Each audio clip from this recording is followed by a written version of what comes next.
Ele vive numa das cidades mais problemáticas do Brasil, Cubatão, no litoral de São Paulo, centro siderúrgico que virou símbolo do apocalipse ambiental. Mas Marcelo Ariel transforma essa realidade, que não tem nada de lírica, numa poesia cheia de referências eruditas e visões infernais. O Entre Linhas foi até a cidade da Baixada Santista para entrevistar o autor de Tratado dos Anjos Afogados, um escritor que rima catástrofe social com angústia interior. Impossível não pensar na gratuidade onde o sol nasce pisando nas nuvens, para vomitar sua luz no banheiro sujo da humanidade, esse oceano imóvel. Podemos ouvir nos ossos a voz do grão de areia, cantando o nosso nome para o azul, na tela solidão do senhor Iberê Camargo. Marcelo Ariel, como é que começou o teu contato com a literatura? Minha mãe lia a Bíblia para mim no útero, né? De algum modo isso aí deve ter ficado algum substrato disso. Na verdade vem da insônia também. Que eu cuidava do meu irmão que é esquizofrênico, né? E eu tive que ficar acordado cuidando dele, né? Ele tinha surtos. Aí para mim abstrair o surto dele escrevia, né? Você tem uma obra cheia de referências a Paul Celan, Blanchot, Fernando Pessoa. Como você entrou em contato com esses autores pela primeira vez? Esse meu irmão que é esquizofrênico, Orlando, né? Ele, quando eu tinha 9 anos, me levou para a biblioteca. Aí falou assim, se não quiser ser idiota, fica aqui, né? E eu passei a bolar a aula para ficar na biblioteca lendo. Passava aí as cidades para conhecer só cemitérios, praças e bibliotecas. Só. Sempre existe uma biblioteca, né? Quando numa biblioteca, as pessoas são uma biblioteca. Né? A experiência de morar aqui em Cubatão, que é uma cidade que tem às vezes um cenário meio apocalíptico, e aquelas imagens, aquelas luzes, aquela fumaça, isso teve um impacto sobre a sua sensibilidade? Sim, com certeza. Cubatão, para mim, é o grande trailer do Brasil. Aqui, a questão tecnologia versus vida em comunidade gera uma tensão, né? Porque ela parece uma tensão social, mas ela se desdobra em várias camadas, inclusive metafísicas, né? Quando eu olhei a indústria pela primeira vez, eu tive a impressão que estava num Blade Runner, dentro de uma cena do Blade Runner na África. A alta tecnologia não se relaciona com a miséria. A miséria cresce em torno dela. Essa é para o senhor Alden. O cemitério da memória transcende a ficção dos fatos. Posso ouvir a sua voz ecoando no jardim, dublada pelo esqueleto azul de Bruno Tolentino. Você tem uma preocupação nos poemas em fazer dedicatórias a alguns escritores, compositores, pintores e homenageá-los no corpo do próprio poema, com citações, né? Que sentido tem isso dentro do seu trabalho poético? É como se fosse uma tentativa de chegar ao outro, né? Porque a escrita é muito solitária, né? Então, se você não evocar a presença do outro de alguma maneira, ela se torna só isso, uma função, né? É uma projeção, talvez, né? Eu considero a literatura, como o Kawabata fala, uma doença, né? A linguagem, para mim, é uma doença, né? E a literatura que existe hoje é muito ligada ao eu, né? A doença do eu, sabe?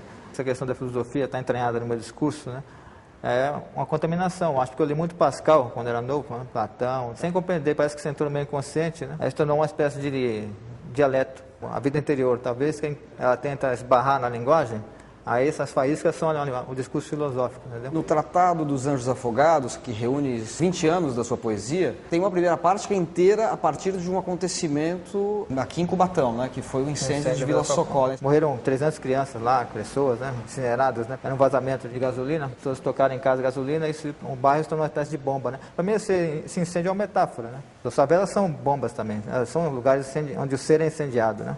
Foi um evento apocalíptico, né? A maioria das pessoas achava que era o fim do mundo, né? Fiquei tentando entender esse acontecimento durante 20 anos. O poema é resultado do não entendimento dele, né? Vila Socorro. Corpos em chamas se atiram na lama. Mulheres e crianças primeiro. Caranguejos a pau de Nagasaki. Bebê de 8 meses é defumado, enquanto Beatriz agora entende o poema derradeiro.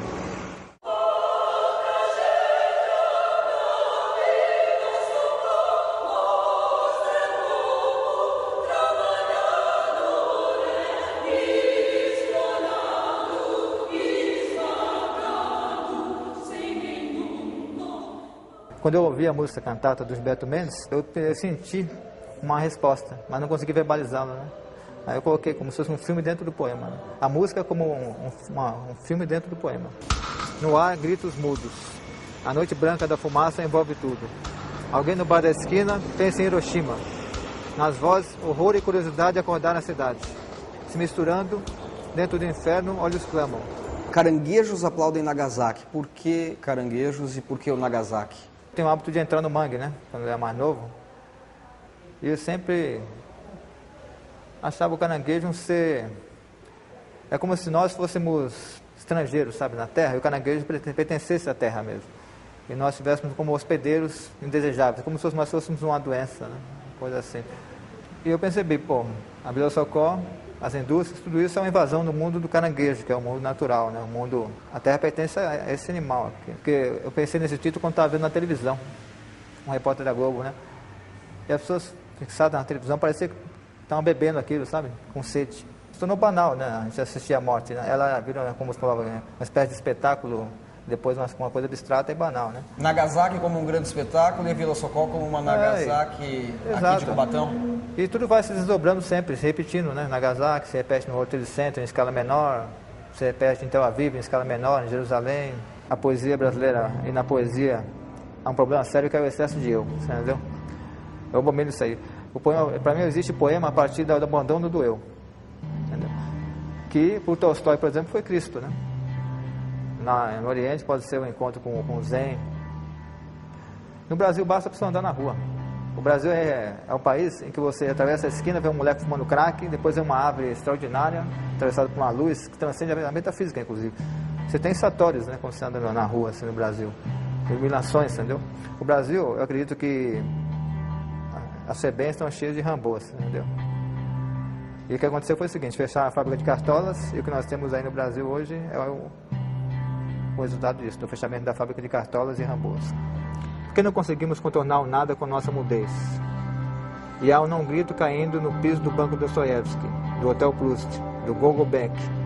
Um não grito no cemitério clandestino do universo.